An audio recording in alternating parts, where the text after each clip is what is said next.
Ibinahagi nga ng isang certified DDS na si Madarahug sa kanyang latest video na kung saan ang ilan sa mga senador na mayroong kaso at kaso sa ombudsman ay parang ginawang sangkala nito para makaboto sa conviction laban kay Vice President Sara. Sino-sino nga ba ang mga senador na ito? Panoorin natin ang video na ito. Nakakalungkot yung narinig kong balita tungkol sa nangyayari sa Senado.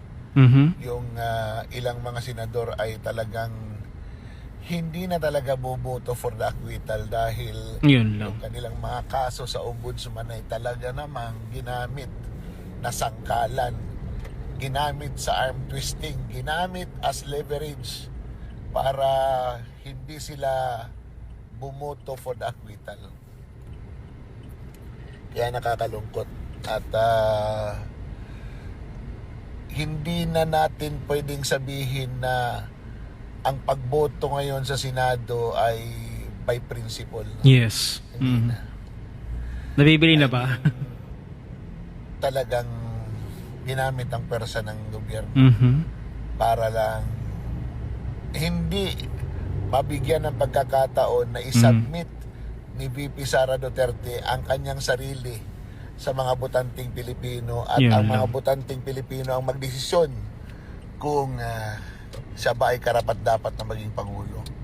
Sinira na nila yung tao tapos wala pa rin silang tiwala dahil lalong lumalakas si Inday Sara. Diba? So kailangan nila talaga gawan ng paraan. Natatakot sila sa kanilang accountability. Totoo. Mga ginawa nilang Pagnanakaw. Kaya ngayon halata na. 3 taon nagnakaw, nag-ipon ng pera na gagamitin para sa susunod na eleksyon. Walang improvement ang Pilipinas. Totoo. Walang mangyayari sa Pilipinas. Puro nakawan. Iyan na lang ang tututukan nila.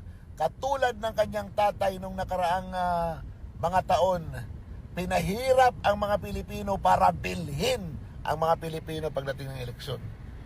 Kaya nakakalungkot. Kung gusto natin ng ganyan na naman ang mangyari, manatili tayong nakanganga at manatili tayong tahimik para manalo sila. Kasi pag tiningnan mo yung sitwasyon, doon tayo papunta.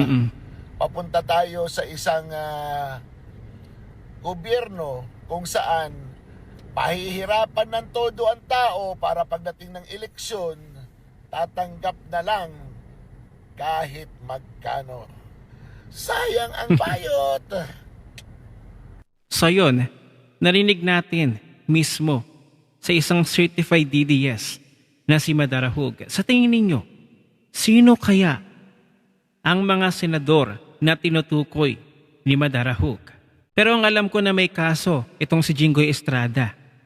So baka ito yung tinutukoy ni Madarahug at saka itong magkapatid na Camille Villar at Mark Villar doon sa kanilang prime water ay nasisilip ngayon at under investigation ng Marcos administration. So hindi ko alam sa kanila kung sino ba sa kanila yung pinatutungkulan ni Madarahug na hindi boboto sa acquittal ni Vice President Sara. Kung totoo man ito, no, nakakalungkot. Kapalit ng dignidad mo ay pera. O kapalit ng dignidad mo ay ang pananakot. Sa panahon ngayon, ano, kailangan talaga nating makita na kung sino ang mamumuno ng may tunay na dignidad at may tapang na labanan ang mga katiwalian, korupsyon, na hindi matatakot at hindi papasilaw sa pera. So totoo kaya ito? Kaya nga ba minamadali itong impeachment na ito? Pero sa kabilang banda, naiisip ko din naman na siguro kahit may kaso itong ilan sa mga senador, syempre matatalino pa rin ito. Siguro hindi naman sila agad-agad makukulong ngayong Marcos administration. Dahil nga may due process pa na kahit boboto sila sa acquittal ni Vice President Sara. Kasi isipin mo, no, 2 years na lang, malapit na mag-2028. Malapit na kung maging presidente na si VP Sara, sigurado yung mga senador na may kaso ay maa-acquit din. So it's a tie. At ito kayang sinasabi ni Madarahug ay may connection kaya sa ibinahaging impormasyon at ipinost ni Mike Defensor sa kanyang social media. Ang sabi dito, rumors in Congress are getting expensive. Vote yes to impeachment. 3 million pesos monthly MOOE increase. 5 million cash. 200 million in projects. If these rumors are false, they should be denied immediately. If true, then taxpayers' money is being used for the impeachment. Grabe kung totoo man ito mula sa post ni Mike Defensor. Ay grabe, talagang uubos ba ng pera ang gobyernong ito para lamang sa isang babae, sa isang vice-presidente? Na siyang bahagi din naman ng administrasyon na ito, na hindi nga lang nila naging kaalyado kasi nga si Vice President Sara ang bukod tangi na nagbulgar ng korupsyon sa administrasyon na ito. So kaya ngayon pinagtutulungan siya at gustong patalsikin sa kanyang pwesto at hindi na humawak pa ng anumang posisyon sa gobyerno habang buhay. Ganon katindi ang galit nila kay VP Sara. Kung totoo man ito, nakakalungkot kasi parang unti-unti nang ginigiba ang Pilipinas. Kung totoo man ito, may connection din ba ito sa pinamamadali ni Mr. President na mangutang ng 1 trillion pesos? Coincidence, di ba? Tapos sino din ang magbabayad ng inutang na ito? Tayo ding mga Pilipino mula sa buwis. So patuloy na maghihirap ang mga Pilipino sa mga ipapataw na dagdag na buwis na naman, na ang inutang ng administrasyon na ito ay sana may napuntahan, may mapupuntahan at napakinabangan din naman ng mga Pilipino kasi sa tax din naman magbabayad. Kaya nga lang wala pa tayong nakikita na napuntahan sa mga inutang ng administrasyon na ito. Kung totoo man ito, itong milyong-milyong piso na ito na post ni Mike Defensor, baka mangyari nito Baka pag hindi na-impeach si VP Sara sa Senado, ay baka hindi ibibigay itong pera na ito sa mga congressman na pumirma sa impeachment na ito.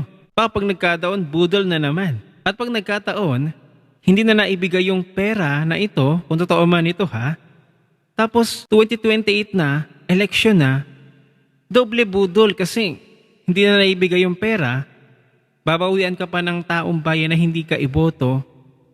Diba? Ang risky para sa mga kongresista na ito na hindi nag-iisip.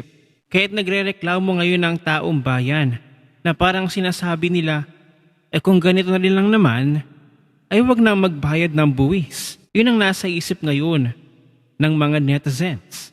Nakakalungkot talaga kasi sobrang taas na ng utang ng gobyernong ito. Mahigit 18 trillion na. Wala ng pera ang gobyerno, sabi nga ni VP Sara.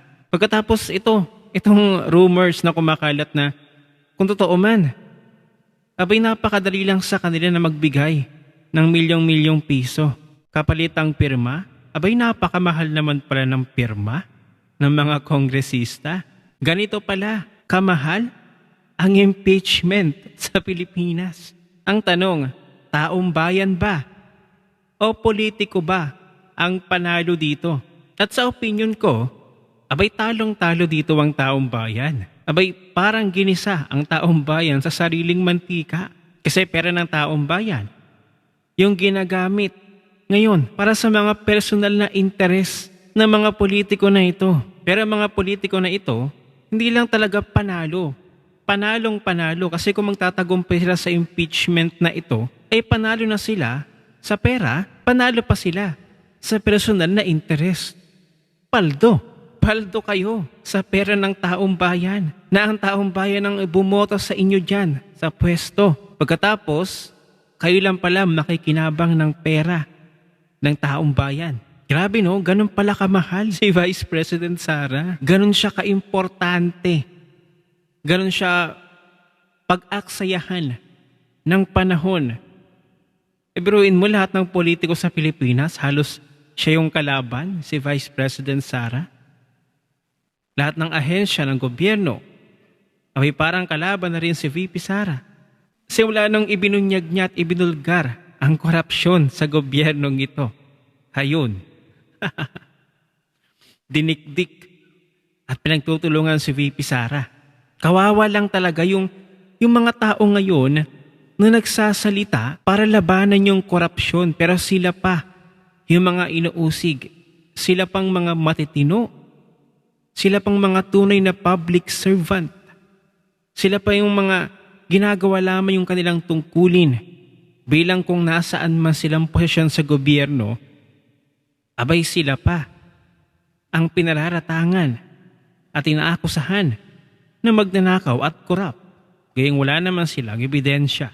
Nakakabahala yung ganito na kung totoo man itong kumakalat na post ni Mike Defensor. At lalo na dito sa post din ni Madarahug sa mga senador na hindi boboto sa acquittal ni Vice President Sara sa Senate trial. Grabe lang, maawa na kayo sa taong bayan. Gawin nyo na yung dapat ninyong gawin. Mag-focus na kayo sa dapat maging problema, solusyonan ng mga problema ng Pilipinas, ang krisis, ang taghirap, ang kagutuman, kahirapan. Ito dapat ang pinaprioritize ng gobyernong ito. Kaso, ang priority ng Kongreso, ng Senador ay iisang tao na akala mo naman si Vice President Sara ang sanhi ng mga problema at kahirapan sa Pilipinas. Grabe ang takot nila kay Vice President Sara. Kayo pa sa palagay ninyo, totoo kaya itong mga rumors na ibinahagi ni Mike Defensor? At totoo rin kaya itong ibinahagi sa video ni Madarahug na ilang mga senador ay hindi boboto sa acquittal ni Vice President Sara dahil natakot na makasuhan sa korte at sa ombudsman? Ano ang inyong opinyon? Abay, ishare mo na ang video na ito. Mag-iwan ng comment at like dyan sa ibaba at magkita-kita ulit tayo sa susunod na video.